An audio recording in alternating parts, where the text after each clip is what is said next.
Did you know that rock climbing can burn between 650 and 950 calories per hour?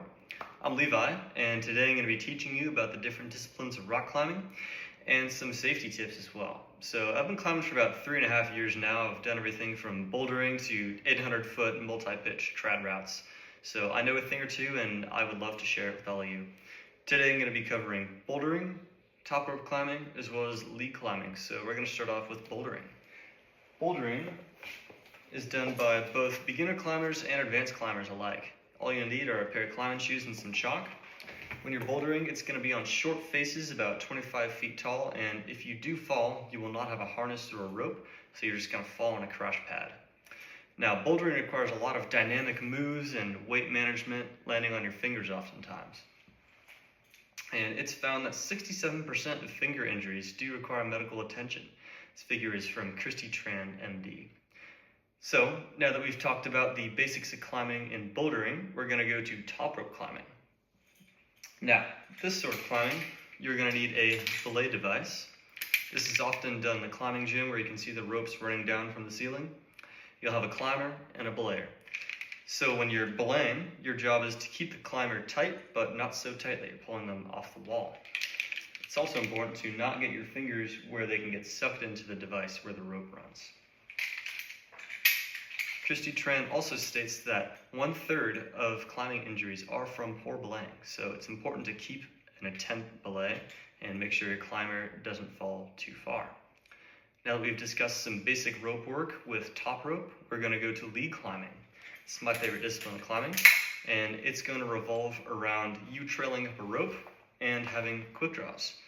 Now you can lead climb indoor at the gym, outdoor on a sport route, or outdoor on a trad route. So we're going to start with lead indoor. This is a quick draw. It'll be on the wall.